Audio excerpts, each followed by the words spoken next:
Teka lang, saglit lang ha. Hindi ako makaget over sa kabutihan ng Diyos kay nanay eh. Kailan kayo nagpa-check up, Ray?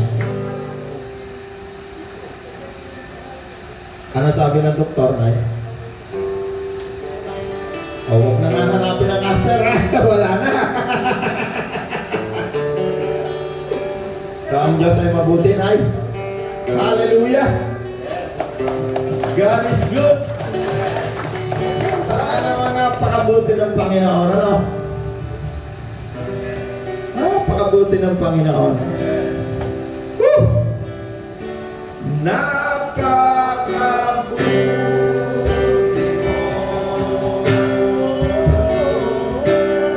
Aming Diyos Ama, nilamig ang iyong likha,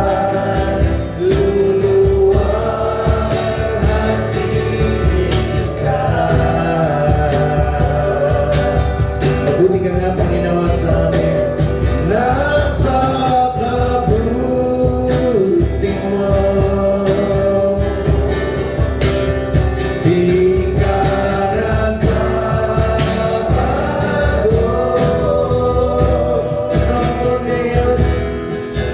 Noon ngayon, kailan ka man sa buhay ko'y tapat. Noon ngayon, kailan ka man sa buhay ko'y tapat. Hallelujah! Woo! Meron pa isa tayo kakantahin, no? Isa pa. Panginoon, kay buti mo sa akin. Ikaw lamang, Panginoon. Ikaw lamang ang dami mo sa sambahin. Awitan kita, Panginoon.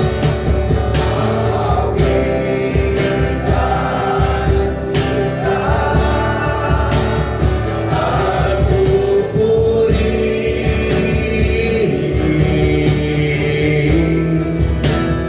Panginoon, kay buti mo, kay buti mo sa akin. Sabihin natin, Panginoon, kay buti mo sa akin, Panginoon. Panginoon, kay buti mo sa akin. Lord, ikaw lamang, ikaw lamang ang tangi ko sasambahin. Awitan natin ang Panginoon. Aawitan kita at pupurihin,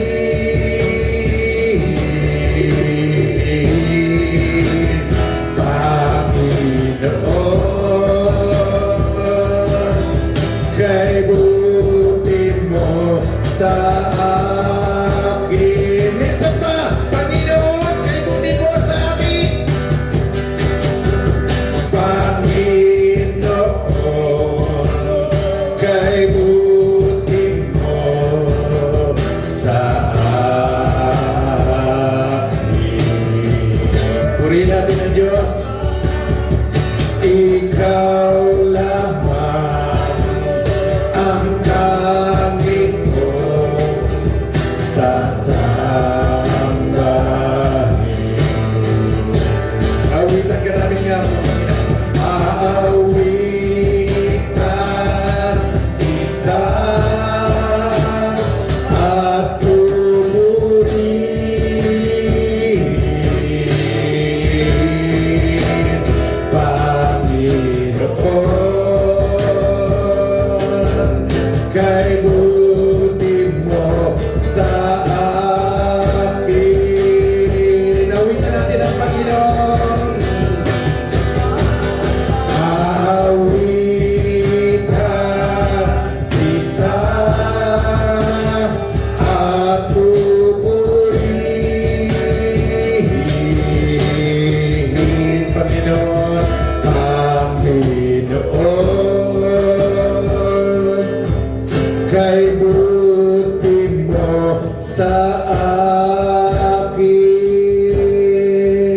mo, Panginoon.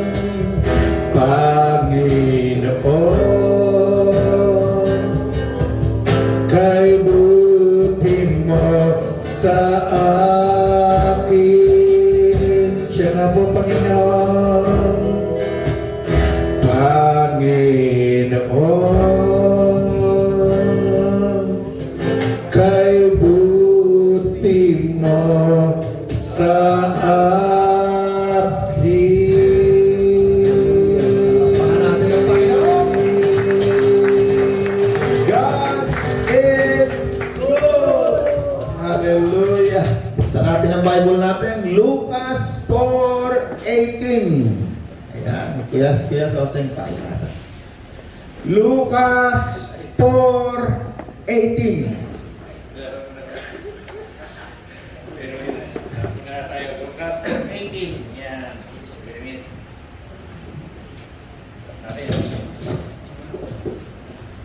Okay. Rabi ka na. Ah, sige. Kayo, ayan. Okay, ang Espiritu ng Panginoon ay sumasa akin sapagkat hiniram niya ako upang ipangaral sa mga mahihirap ang magandang balita. Sinugo niya ako upang ipahayag sa mga bihag na sila ay lalaya at sa mga bulag na sila ay makakakita. Sinugo ako upang palayain ang mga inaapi. Hallelujah. Alam nyo ba, yung salita na yan, yan ang unang salita ng Diyos na binasa ni Kristo. Kinuha niya yan sa Isaiah 61 verse 1. Kaya Soseng, pakibasa yung Isaiah. Isaiah 61. Yan. Isaiah 61 verse 1. Ayun. Hindi nang nakalagay doon, di ba? Sige. Panginoon ay sumasa akin. Yan. Yeah. Ang Espiritu ng Panginoong Yahweh ay sumasa akin sapagkat ako'y kanyang sinugo, ako'y kanyang hiniram. Sinugo niya ako upang dalhin ang magandang balita sa mga inaapi, upang pagalingin ang mga sugatang puso, upang ipahayag sa mga bihag at sa mga bilanggo na sila'y lalaya. Ayun. Amen. Hallelujah. Yan ang mensahe na unang-unang binasa ni Kristo ng Panginoon nung siya ay unang magpahayag ng salita ng Diyos. Tingnan nyo, ang Panginoon mismo, siya ay nagbabasa ng Bible. Yeah. Yung Isaiah 61 verse 1, yan ang unang binasa ng Panginoon doon sa loob ng sinagoga kung saan ang Panginoon ay nagturo sa mga tao. Palagay ko, ang sinagoga parang katulad ng ganito. Di ba tayo nakapunta sa Israel, no? Pamisan na napunta tayo doon sa tinatawag na sinagoga, yung simbahan ng mga Hudyo. Maliit lang eh. Baka marami, maliit lang, maliliit. Siguro may malalaki, pero yung ibang karamihan doon ng mga sinagoga, maliliit lang. Baka mga 100 siguro, malaki na yun. Nakaupo. Ang binasa ng Panginoon ay pareho-pareho. Ang Espiritu ng Panginoon Diyos, no, yun yung sa Isaiah, dito naman sa binasa ng Panginoon dito sa pangalawa, sa Lucas, ang Espiritu ng Panginoon ay sumasa akin sapagkat hinirang niya ako na ipangaral ang magandang balita sa mga tao. No? Alam niyo, yung ating 30 taon na pag Bible study, no? Tayo dati, doon lang tayo, no? Sa harapan. Si Pastor Alex, nakaka-attend yun dito sa atin. At every time na tayo ay magpapahayag ng salita ng Diyos, ito yung pinakabuod nun. Ang Panginoon ay nagpapahayag sa atin. No? Kahapon na naka-attend ako sa isang malaking church, nakapakinig ako dahil sinamahan ko yung anak ko doon. Alam niyo kung anong pinag-uusapan nila ron? Yun din natin pinag-uusapan dito. Tungkol sa Espiritu ng Panginoon. Pailan-ilan lamang yung nakikita ko na hindi tumutugma dito sa ating pinag-uusapan dito. Sapagkat yung set of doctrines nila ay hindi nila pwedeng labagin. Lalong-lalo na tungkol sa Espiritong Banal. No, kasi sa kanila meron tinatawag na Diyos Espiritu. Kung saan, sa Bible naman ay hindi mo direktang makikita na meron nakasulat na Diyos Espiritu. Ang malimit na banggit tungkol sa Espiritu ay Holy Spirit. Wala kang makikita sa Bible na Diyos, Espiritu Santo, wala. Yung doktrina ng Trinity na tinatawag, God the Father, God the Son, yung God the Holy Spirit, dinagdag lang nila yun. Ginawa, inimbento nila, inilibro nila. Ginawang doktrina. Kaya lagi kong sinasabi, ang makakapigil lamang sa isang tao para maniwala sa sinasabi ng Espiritu Santo, number 1, yung nakalibrong doktrina ng mga relihiyosong tao. Yun lamang ang makakapigil kasi ang Espiritu Santo, kapag yan ay dumating, number 1, ang ituturo niya tungkol sa mga mangyayari sa hinaharap. Yan yung binabasa natin, yan ang daming verse na. Number 2, ang ituturo niya ay ipapakilala niya sa atin ang Ama at si Kristo. Yan ang ituturo ng Espiritu Santo. Ituturo din niya sa atin ang buong katotohanan. Katotohanan buo. Hindi hati, hindi kulang. No? Number 4, luluwalhatiin niya si Jesus at ang Ama. Yan, 4 na bagay. Pag dumating ang Espiritu na tinatawag na banal, Holy Spirit, may 4 na bagay gagawin. Number 1, ipapakilala niya sa atin ang Ama at si Jesus, ang kanyang anak. Number 2, luluwalhatiin niya sila, ang Diyos at ang anak. Number 3, siya ay magtuturo ng mga bagay na mangyayari sa hinaharap. Number 4, luluwalhatiin niya si Jesus. Number 5, ituturo niya ang lahat ng katotohanan buo. Kaya sinasabi ko lagi, ang Diyos, hindi mo yan maililibro. Ibig sabihin, ilalagay ko, mamasterin ko yung Diyos, ilalagay ko yan sa libro. Hindi mo kayang ilibro ang Diyos. Kasi ang Diyos ay malawak pa sa dagat. Mas malaki pa sa daigdig. Hindi natin kayang masterin ang Diyos. Ang Diyos ay laging merong nire-reveal na bago. Kahit yan ay araw-araw mo nababasa, merong revelation. Ang Diyos ay nagpapahayag. Ano sabi dito? Ang Espiritu ng Panginoon sa Isaias, ang Espiritu ng Panginoong Yahweh. Magkasama yung Panginoon at saka yung Diyos. Ang Yahweh kasi, ibig sabihin ng Yahweh, Diyos. Huwag na tayong pumunta muna sa ibang mga wika, Tagalog lang muna. Para mas maunawaan natin kasi tayo'y Pilipino. Kung tayo magbasa ng Latin, nako, lalo tayong maililigaw ng Diablo pagka yung salita ay hindi natin alam. Ang Espiritu ng Panginoong Diyos, lagi rin nating nababasa, sino yung Panginoon, sino yung Diyos. Kasi ang salita ng Diyos ay matalas, mabisa kaysa alinmang sandata. Ito'y nakakapag-penetrate sa malalalim na bagay. Doon sa mga napag-aralan natin ng maraming panahon, iisa lamang ang Diyos, no? Sino ang Diyos? Ang lumikha sa lahat ng bagay. No? Balikan nga natin ng konti yun. Kasi yan ang dahilan bakit ang Espiritu Santo ay nagtuturo. Anong gagawin niya? Ipapakilala niya sa atin ang Ama at ang Panginoong Yesus. No, kapag ang naririnig natin dito sa lugar na ito ay mga bagay na walang kinalaman kay Kristo o sa Diyos, hindi sa Diyos, hindi Diyos ang nagtuturo. Baka politiko. No, minsan may mga pastor na politiko eh. Hindi ko sinasabi si Kuya Sauseng, walang talo yan. Dahil sinabi ng Panginoon sa kanya, maglingkod ka sa iyong baryo sa pamamagitan ng pagiging leader ng politika. Ang tawag kasi doon sa ikaw naglilingkod sa bayan, politiko. No, yung ikaw inihahalal. Politiko tawag doon, politics. Walang talo.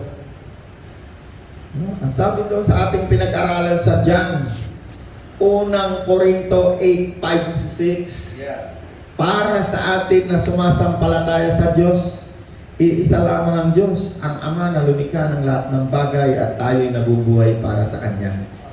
Iisa lamang ang Panginoon, si Jesucristo, at sa pamamagitan niya ay nilikha ang lahat ng bagay at sa pamamagitan niya ay nabubuhay tayo. So dito sa isang verse lamang na to, pag yan ay binasa mo, ang makikilala mo dyan ang Ama, ang Diyos. Sino pa? Si Kristo. Sino raw ang Ama? Siya ang lumikha ng lahat ng bagay. Anong pagkakaiba ng Ama at saka ni Kristo? Ang Ama ang lumikha sa lahat ng bagay. Sino si Kristo? Ang Panginoon. Sa pamamagitan niya ay nilikha ang lahat ng bagay. Ano pa? Tayo raw ay nabubuhay para sa Ama. Sino naman ang Panginoon? Tayo ay nabubuhay dahil kay Kristo. Sino sa inyo nabubuhay ngayon? Physical, no? Nabubuhay tayo. Ang binabanggit na buhay dito, kaya tayo nabubuhay ngayon dahil kay Kristo, yung ating spiritual na buhay. Sino sa inyo naniniwala may buhay ka walang hanggan dahil kay Kristo? Ang buhay na walang hanggan na binabanggit, number 1, yung spiritual mong buhay. Yung iyong kaluluwa, espiritu, kasama na rin yung physical mong katawan kasi muli kang bubuhayin.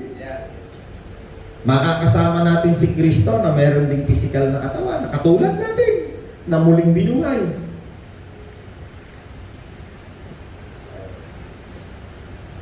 Kapag ang Bible binasa mo at ang Espiritu Santo ay kasama mo, yung 5 binanggit ko, yun ang matututuhan mo.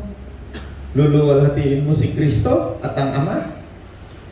Ituturo mo ang mga bagay na mangyayari sa hinaharap. Ano yung mga bagay na mangyayari sa hinaharap? Ay di yung lagi natin pinag-uusapan. Pag hindi mo tinanggap si Kristo, isang araw haharap ka kay Kristo.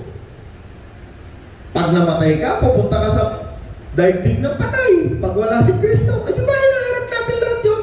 Pag tinanggap mo naman si Kristo, pag namatay ka, pupunta ka kay Kristo. Outright. Pag pigit ng mata mo, aalis ang espiritu mo kasama ang espiritu ni Kristo na tinanggap mo na tinatawag ding holy. Pag sinabi ng Holy Spirit, yung holy, yun ay identity ng espiritong tinanggap mo. Ibig sabihin, hindi siya evil. Holy Spirit, banal na espiritu. Narito sa ating puso na tinanggap natin ang Espiritu ni Kristo. Ang identity ng Espiritu na yon, holy, hindi evil, banal. Nung si Kristo ay nabautismuhan, bumaba sa Kanya ang isang Espiritu sa anyong kalapati. Anong tawag? Holy, hindi evil. Pag tinanggap ni Nanay Pachi si Kristo, siya ay magiging holy woman. Hindi holy God. Hindi Holy Ghost. Holy, banal na tao. Pag tinanggap natin si Kristo, ang tingin sa atin ng Diyos ay isang banal na tao. Righteous. Hindi banal na Diyos. Hindi Holy Ghost. Maraming bagay dito sa Bible na dapat matutunan ng mga tao kung makikinig tayo sa tinuturo ng Espiritu Santo. Pero nahahadlangan yan ng mga doktrina at mga libro na isinulat ng mga tao. O halimbawa, nung araw, lumuluhod ako sa rebulto. Bakit? Yun ang religion ko Tinuro sa akin ang religion ko na yun ay Diyos. So kaya kapag merong lumabas na, hindi yan Diyos, sabi ng, ay naman hindi, ito ang religion namin, ito ang doctrine. Hindi maniniwala. Noong araw, nung wala pa yung mga born again na yan, pag sinabi mong ikaw ay yung pinuprosesyon nyo yan ay bato, ay nako, patay ka doon sa mga tao. Palalayasin ka sa pamilya mo. Sabihin sa'yo, sige, lumayas ka, maghihirap ka, lahat ng sumpa abutin mo. Bakit? Hindi sila naniniwala dito sa sinasabi ng salita ng Diyos. Bakit? Gawa ng kanilang relihiyon. Ang isang relihiyosong tao, ang tawag sa kanila, sarado, pandado. Ibig sabihin, hindi na sila po pwede pang turuan ng Espiritu Santo. Ang Espiritu Santo, lagi yung may bagong tinuturo. Laging meron niyang bagong tuturo. Pag yan ay dumating, may tuturo yan laging bago. Pansinin niyo yung mga lumang relihiyon. Tingnan niyo, kahit mga kanta na yan, 100 taon na, yung pa rin ang kanta. Walang bago. Diba na, nagkakarakol tayo, no? May ako yung nagisnan ko yung tugtog doon sa karap. Dong, dong, dong, dong. Hanggang ngayon yung pa rin ang tugtog eh. Sabi ko, kaya magbabago ang tugtog dito mga to. Hindi ko hinahamak ang reliyon, ha? Ang Espiritu Santo, pag yan ay dumating, yung pintuan ng ating isip na nakakandado, yan ang una niyang gustong buksan. Pero maraming tao, kinukulong nila yung kanilang sarili. Ayaw nilang buksan. Sila mismo nakukulong sa kanilang sarili. Ang Espiritu Santo, kapag yan ay dumating, laging may tuturo mga bagay na mangyayari sa hinaharap. Yan ang number 1. Number 2, luluwalhatiin niya si Kristo. Lalo mong makikilala si Kristo. Lalo mong makikilala yung Ama. Lalo mo silang makikilala ng malalim ang pagkakilala mo sa kanila. Bakit? Ang magtuturo ay Espiritong banal, hindi ibig. Doon mo makikita na ang Espiritong nasa sa iyo ay mabuti, holy, banal. Kasama natin ang Diyos. Ayaw ko lang sabihin ng diretso kasi ang kasama mo ay ang Diyos Ama at si Kristo. Malinaw, napakaraming verse na sabi niya, dire-diretso. Alam mo yung Bible, kung tutusin ang Bible, hindi mo na kailangan paliwanagin. Napakaliwanag na yan na nagpapaliwanag sa lahat ng tao. Bakit? Ang Bible itself ay paliwanag na. Yan ay araw na yan. Pag binasa mo yan, kasama mo ang Espiritu Santo, malinaw pa sa sikat ng araw. Nagpapaliwanag siya. Bakit? Si Kristo yan.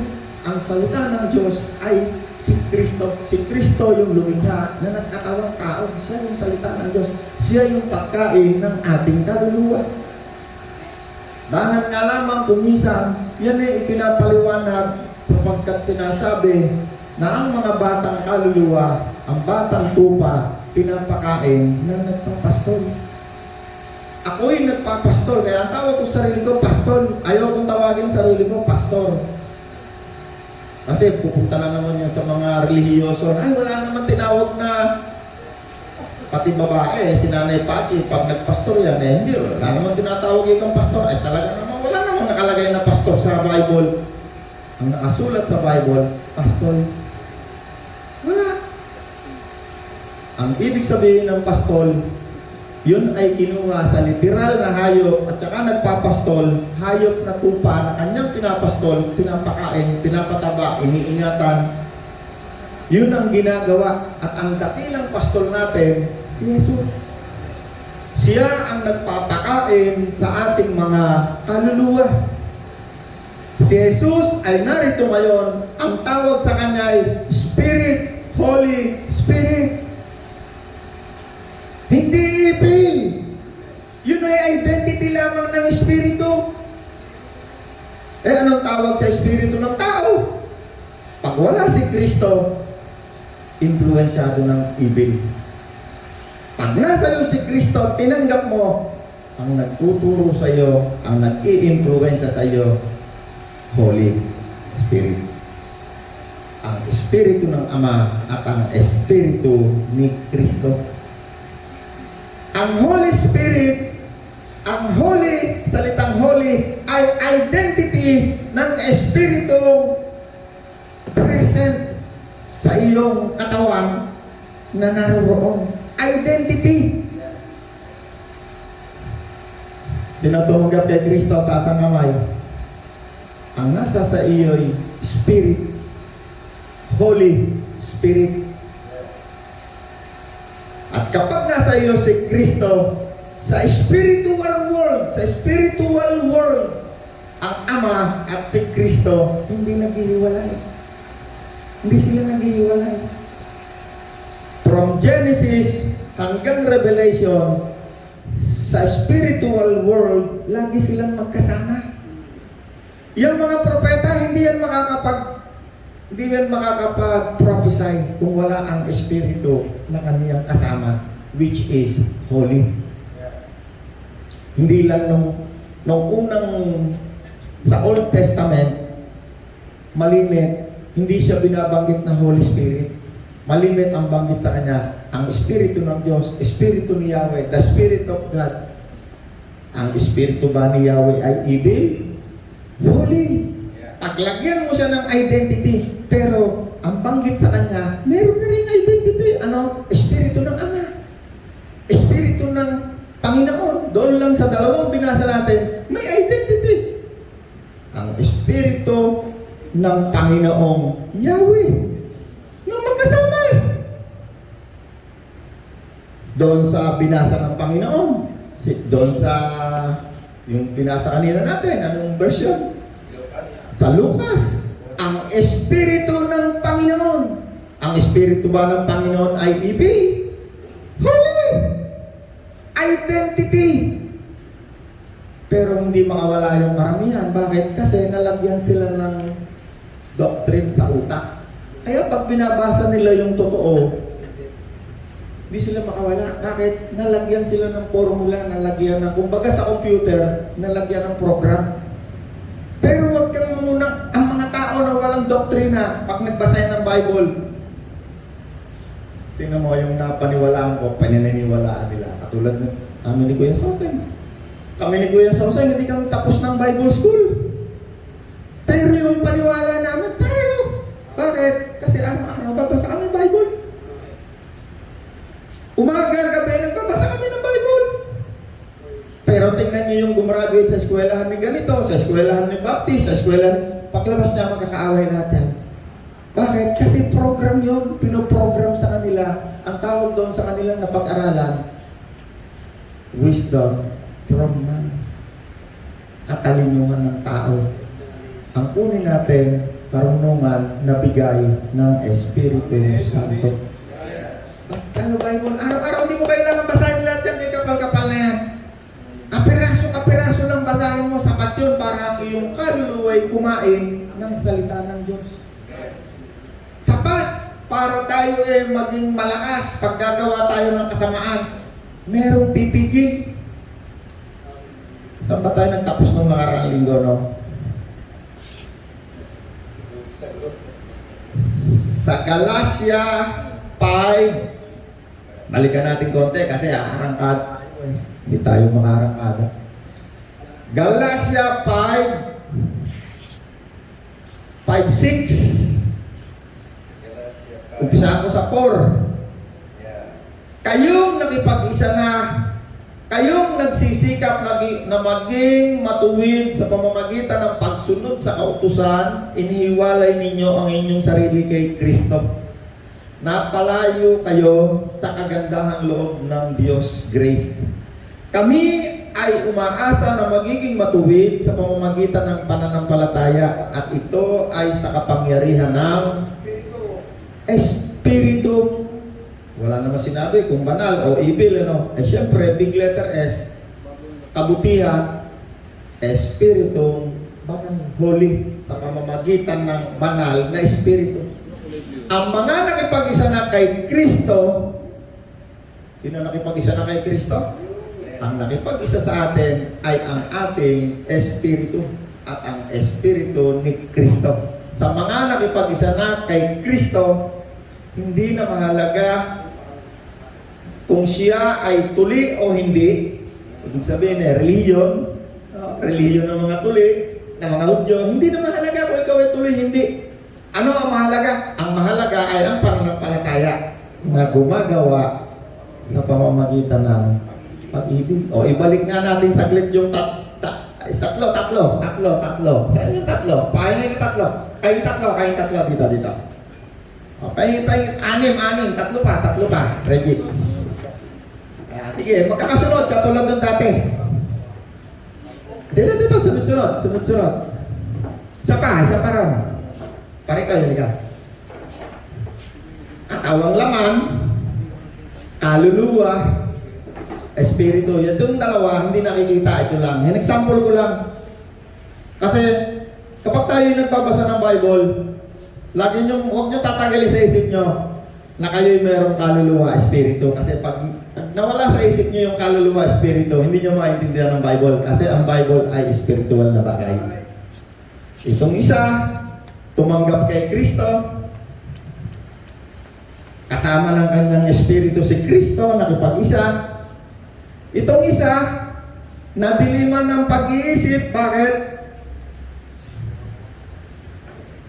Merong espiritu ng kadiliman, ang tawag sa kanya ay Diyos ng daigdig na ito na bumubulag sa kanyang pag-iisip, kaya hindi niya nakilala si Kristo. Itong isa, merong espiritu ng kadiliman na bumubulag sa kanya para diliman ng kanyang pag-iisip at hindi niya makilala si Kristo, hindi siya maniniwala sa mabuting balita ng kapakaligtasan. May nakapa akong buol sa iyo. Dito. Saan to? Sis. Ilapat nyo nga kamay nyo rito. Sa pangalan ni Jesus, lumayas ka, sakit, bukol, in Jesus' name. Ganun lang. O halimbawa ko lang to ha, katawang laman, kaluluwa, espiritu. Itong tatlo hindi nakikita ng mata, ng pisikal.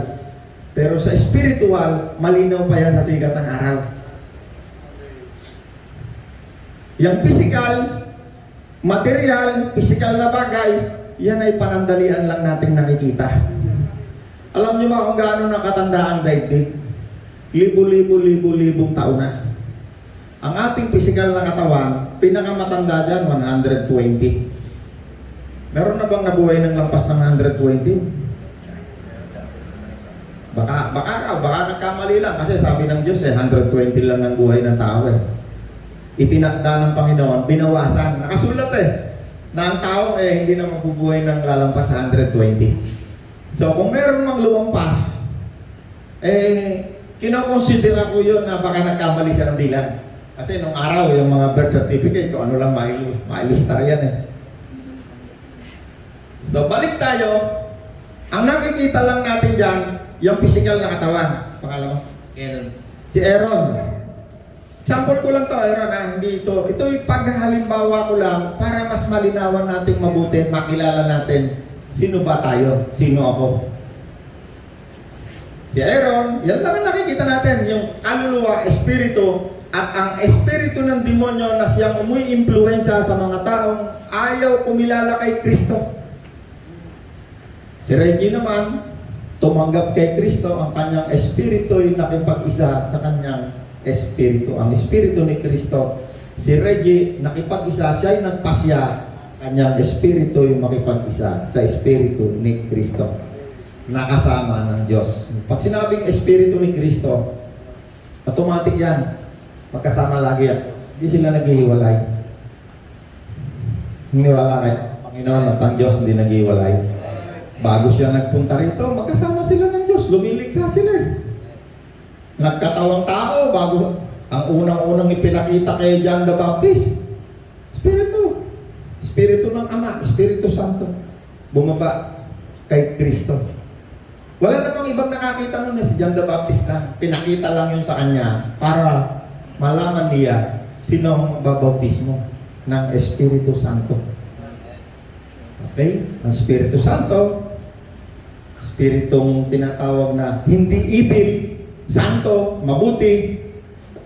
Ang Panginoon, kasama ng Espiritu ni Kristo, kasama ng kanyang Espiritu.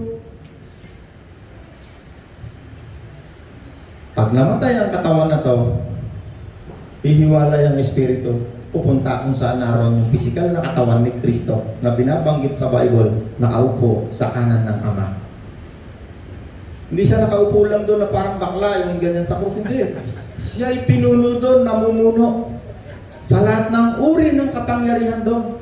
Siya'y pinuno, siya'y nagdidikta roon. Hindi siya pinapalimutian lang ng bulaklak at hinihipan-hipan. Hindi. Siya'y pinuno ng lahat ng uri ng pamamahal at pamumuno roon. Hindi lamang doon, maging dito sa lupa. Sabi niya, bago siya umakyat sa langit, ibinigay na sa akin ang lahat ng kapangyarihan. Soseng, Bishop Alex. Kaya't humayo kayo't ipangaral ninyo ang mabuting balita. Yan ang dahilan kaya itong taong ito, si Reggie, nakarinig ng mabuting balita. Merong isinugo, nangaral ng mabuting balita tungkol kay Kristo, tinanggap si Kristo, naging mananampalataya, nagkaroon ng kaligtasan, naging righteous, naging banal na tao, holy. Kaya ngayon, tuloy tayo dito sa ating pinutol. Ang mahalaga ay ang pananampalataya na gumagawa sa diwa ng pag-ibig. Sabi ni Apostol Pablo kay Reggie, mula ngayon, hindi na mahalaga ang relihiyon sa iyo. Hindi mahalaga kung ikaw ay Hudyo, hindi Hudyo, tuli, hindi tuli. Relihiyon pinakauna sa daigdig na ito. No, actually, hindi naman pinakauna. Yun ang pinakatama. Dahil ang mga nauna ron, ang Diyos noon, mga araw, ang Diyos puno, may Diyos na hayop, sari-sari, samot-samot ba Diyos? Yung relihiyon ng mga Hudyo, yun yung yun ang pinakatama na relihiyon. Pero nakita ng Diyos na hindi sila mabago ng relihiyon. Kaya sinabi ni Apostol Pablo, Reggie, hindi mahalaga ang relihiyon. Ang mahalaga ay ang pananampalataya na gumagawa sa diwa ng pag-ibig.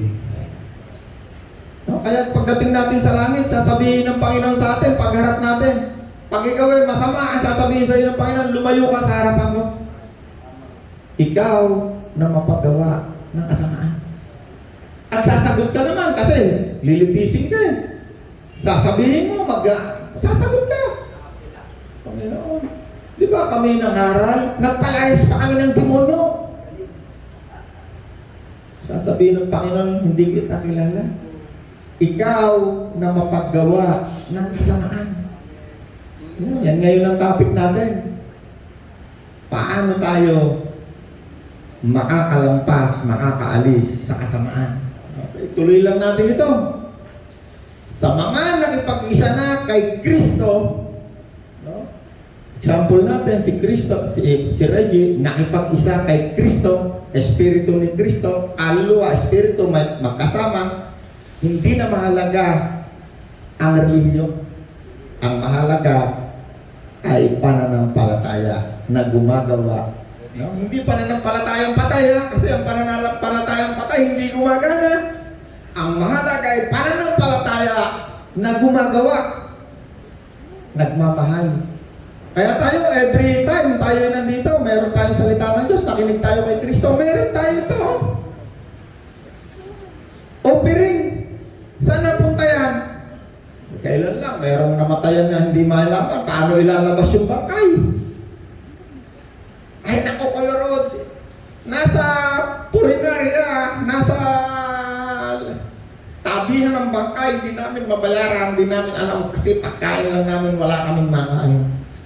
Yung binibigay natin dyan, piso, 2 piso, 10 piso, 20 pesos, yan ang pumupunta dyan. Kuya Roland, hindi makalabas ng ospital. Kuya Roland, nabatilubyo kami, nawasak ang bahay namin. Walang natira kundi aming damit na basa. Kuya Roland, wala kaming makain. Pandemic. Bibili ng pagkain. Kaya pagharap natin sa Panginoon, sasabihin natin, Panginoon, kailan ka po namin pinakain? Hindi nyo alam pa tayo nagpapakain. Hindi nyo alam. Napunta yan ng mga, meron niyang tinutulungan, meron sa preso, meron. Lahat ng mabuti, gumagawa yan. Ang tawag sa kabutihan, pagmamahal. Pag ginawa mo yan sa isang tao, ang tawag doon, pagmamahal, pag-ibig. Yun ang pananampalataya na gumagawa. May ginagawa. May ginagawa. Kapag ikaw ay isang mananampalataya, sinabi mo, hindi, tumanggap na ako kay Kristo, talaga naman tinanggap mo. Pero hindi ka gumagawa sa diwa ng pag-ibig. Lagi mong sinasabi na, oh, yung mga yan kaya nanghihingi yan, sindikato yan. Lagi ka na lang mayroong dahilan. Ayaw mong magbigay kahit isang kapatak na tulong sa iyong kapwa.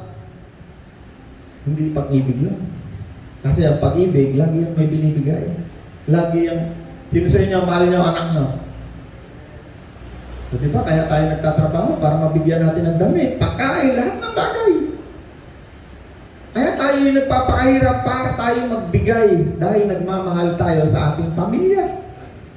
Ang pananampalataya, pag walang pag-ibig o pagmamahal, ang tawag dyan, patay ng pananampalataya. May natututunan tayo? Okay, punta na tayo. Ito na, sisisid na tayo. No, ano ibig sabihin na sisisid? Ibig sabihin, may nalalaman tayo tungkol sa salita ng Diyos na malalim. Sino natuturo? Espiritu mabuti. Sisisid sa salita ng Diyos, ibig sabihin, palalim ka ng palalim. Yun ang sinasabi na ikaw nababaptize sa Holy Spirit. Nilulubog ka sa tubig, salita ng Diyos. No, Nanay Pachi, no? Kasi hindi mo maintindihan yan. Ay, baptism of the Holy Spirit. Paano kayo lulubog sa tubig? Yung baptism of water, baptiso, no? Kinuha nila yun sa diksyonaryo, kailangan daw ilulubog sa tubig yun. Pero yung baptiso sa Espiritu Santo, hindi mo yan maunawaan kasi ang mga bagay na yan ay spiritual. Hindi mo yan maunawaan sa isip lang. Kailangan dyan kasama mo ang kaluluwa at espiritu mo at espiritu ni Kristo. Ay, sisip na tayo, lalalim tayo. Sapagkat 16. Sinasabi ko sa inyo, Galatia 5:16. Sinasabi ko sa inyo, ito si Apostol Pablo ito ha. Mamuhay kayo tayo sa Spirito. mamuhay kayo, saan ba yun? 16. Sinasabi ko sa inyo, mamuhay kayo ayon sa Espiritu na nanandyan sa katawan mo. At anong mangyayari? At hindi ninyo pagbibigyan ang mga pagnanasa ng katawang laman. Kahit tinanggap mo na si Kristo, yung nature ng physical na laman, nandiyan pa rin. Nagre-react kasi hindi pa yan namamatay. Magiging ganap lang ang tagumpay ng physical na katawan kapag yan ay napalitan na ng katawan, hindi na mamamatay.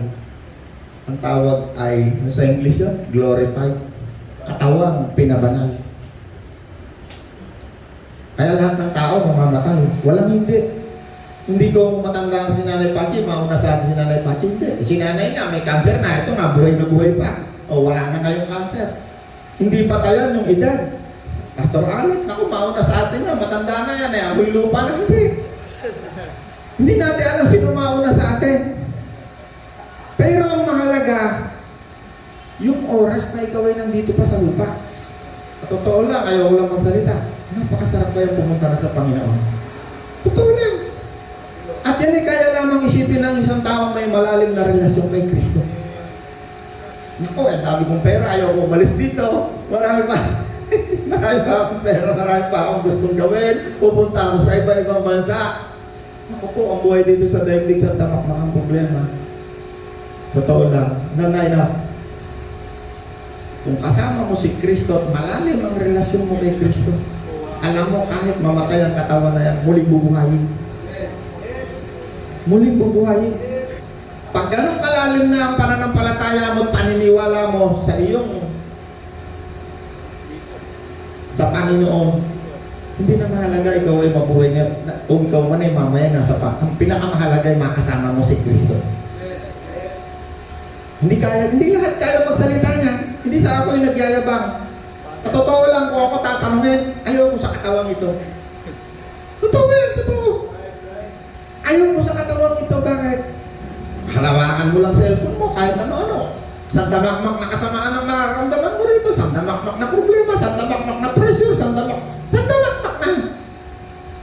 Nakakayanan ko lang yan dahil kay Kristo. Kaya lang natin yung dahil kay Kristo habang tayo narito. Pero nandiyan pa rin ang nature ng laman. Bakit namanan natin yung pagbagsak ng unang tao, si Eva at si Adan? Kaya kailangan nating mamatay. 2 tao lang sa Bible ang hindi namatay. Si Jesus nga, namatay rin eh. Ang Panginoon. May 2 tao hindi namatay. Si John, si Enoch sa Bible. Si Enoch, yung isa, si Elijah, 2. Pero sila'y parehong babalik para patayin. Anong gagawin nila? Mangangaral. At habang sila'y nangangaral, sila'y papatayin sa harap ng mga tao. Makikita ng lahat ng mata. Technology ngayon kahit ngayon, gusto ko ipakita sa buong daigdig, magla-live lang ako, makikita na tayo sa buong daigdig eh. Makikita ng lahat ng mata. Bakit? Sila'y mangangaral sa mga Hudyo. At sila'y papatayin sa harap ng mga tao. Sa harap ng Antikristo. At sila'y mabubuhay pagkatapos ng 3 araw sa harap ng mata ng mga tao. Itali nga, alam natin ano mangyayari, Bakit natin alam? Sapagkat ang Espiritong Banal hindi masama, nagtuturo. Alam niya ang mangyayari. Alam niya kung anong mangyayari ngayon, anong bukas, anong sa 100 taon, sa 1,000 taon. Alam niya kung anong mangyayari. Bakit? Yan ang papel ng Espiritong mabuti. Kaya siya'y dumarating. Niluluwalhati niya ang Panginoon. Pag tayo nagturo ng salita ng Diyos, wala tayong hahangaan kundi si Kristo. Hindi nyo hahangaan si Carolan. Ako po, hindi nyo hahangaan si Pastor. Hindi. Ang luluwalhatiin niya ay si Kristo at ang kanyang Ama. Wala nang iba. Ituturo niya ang lahat ng totoo. Hindi yan mahadlangan ng doktrina o ng religion o ng kung anumang turo ng tao. Wawasakin niya yan. Ang hindi lang wawasakin yan at hindi magpapawasak yung mga taong tinalian ng kanilang sarili. Ibig sabihin yung kanilang kaluluway, kanilang sinarhan. Ayaw nilang maniwala sa itinuturo ng Espiritong mabuti. Amen. Lalalim pa tayo. Sapagkat ang pagnanasa ng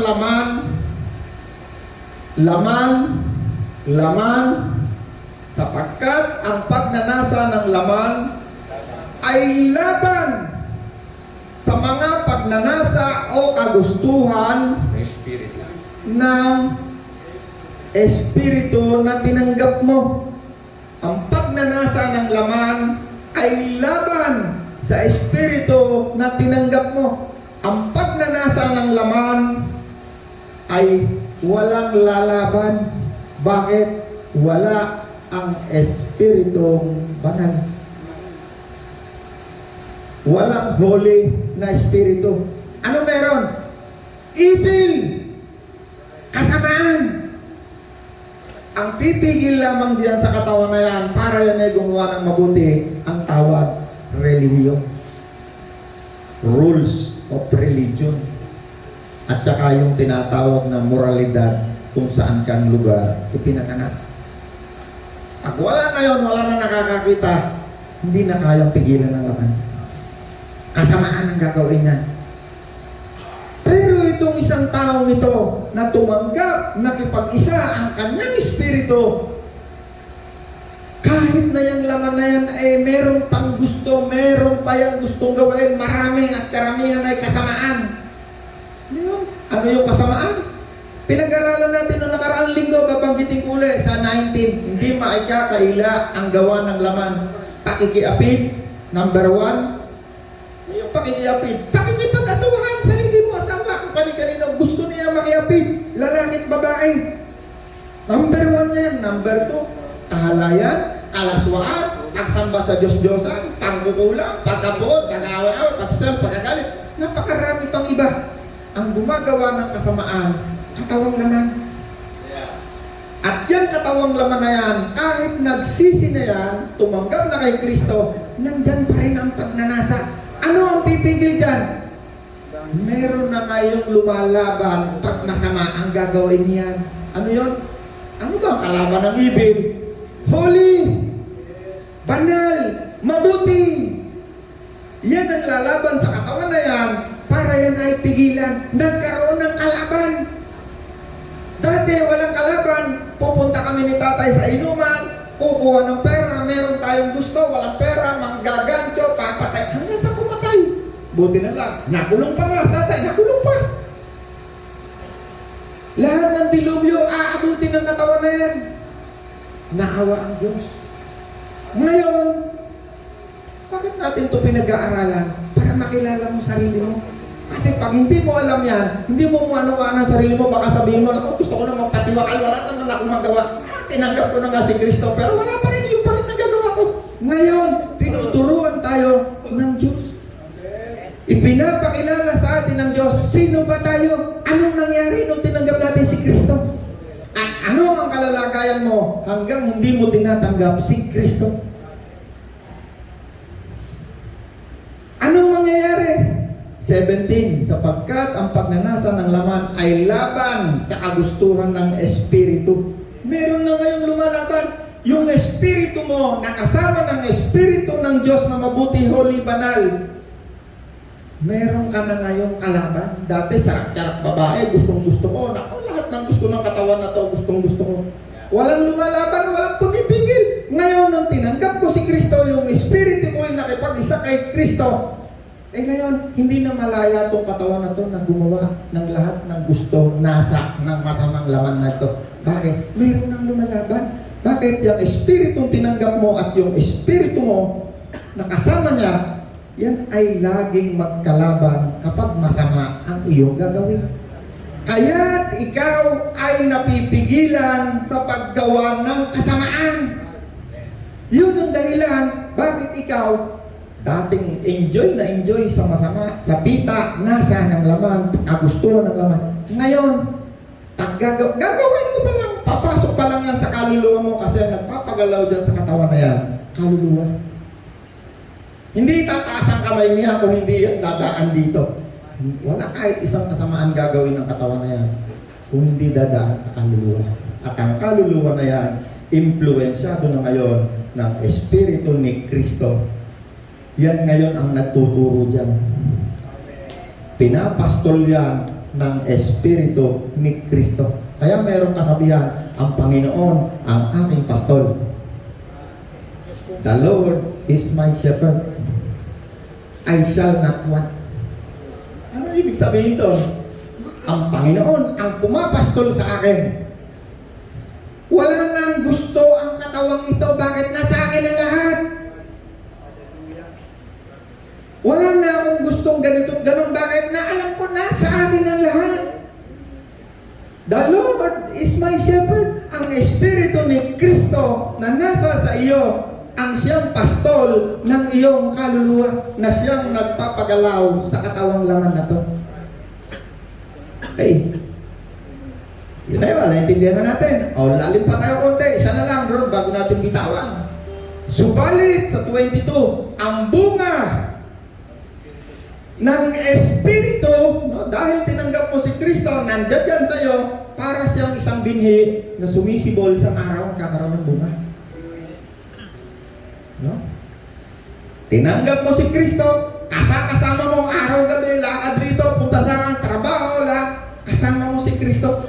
At dahil kasama mo ang Espiritu ni Kristo, isang araw, magkakaroon niya ng bunga.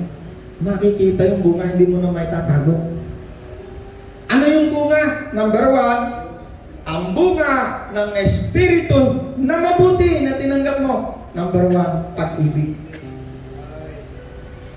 Matututo ka ngayon magmahal ng tunay. Hindi yung pakitang tao. Kasi maraming mga tao, kala mo, naku, mapagmahal tong taong to. Galing magsabi ng I love you 3 times a day pa. Pero pag nakatalikod, alam na alam paano lulungoy ng asawa na. Pag si Kristo ay kasama ni tatay, magkakaroon niya ng bunga. Ano yun? Number 1, matututo kang magmahal ng tunay. Tunay, ibig sabihin ng tunay, walang pure. Ano pa? Number 1, pag-ibig. Number 2, kagalakan, kapayapaan. No, sabi ng tatay, naku, nung tinanggap ko si Kristo, nagkaroon ako ng kapayapaan. kagalakan, kasiyahan. No, dati nung tayo wala kay Kristo, ang dami nating ginagawang kapalpakan. Akala natin laging may makakahuli sa atin. Wala tayong kapayapaan.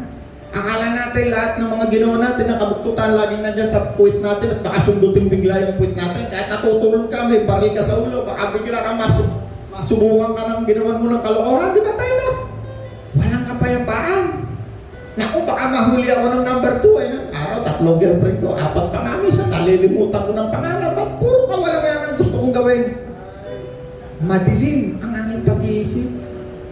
Madilim.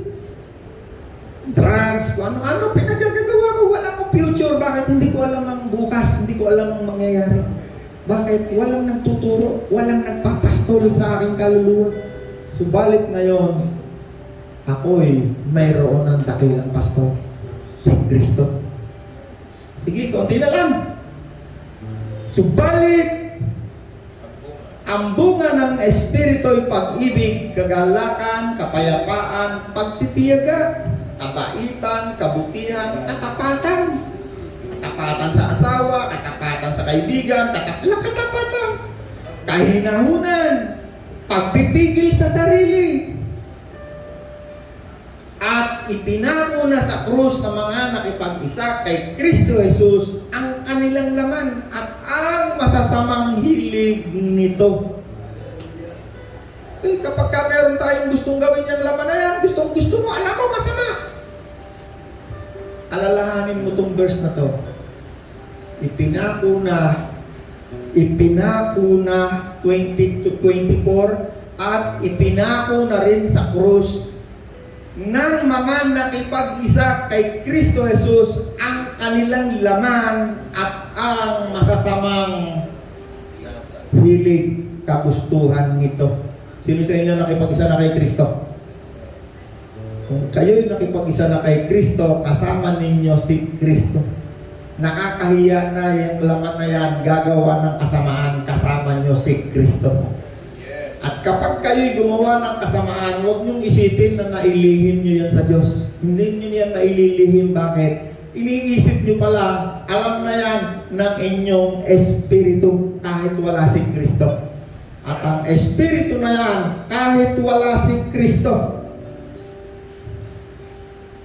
kahit anong gawin ng laman at kaluluwa na yan, alam yan ng espiritu. Sa isip pa lang, alam na yan. At huwag kayong mag-isip ng ginagawa ninyo'y hindi alam ng Diyos. Bakit? Ang Espiritu na yan, kahit wala kay Kristo, galing yan sa Diyos. At ayaw ng Diyos yung Espiritu na yan mapunta sa impyerno kung saan ginawa ang impyerno para sa mga demonyo. Para sa mga anghel na kusang tumalikod sa Diyos. Nagpasya. May natutunan tayo? Tayo lahat. Napakabuti mo, aking Diyos Ama.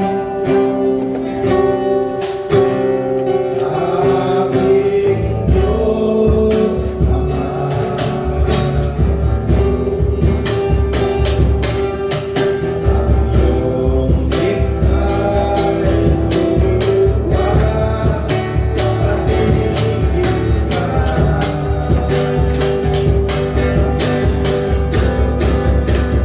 Napakabuti mo,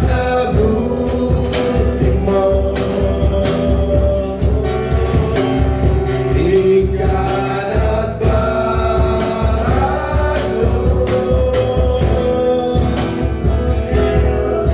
O Diyos na mabuti, sinasamba ka po namin ngayong umaga.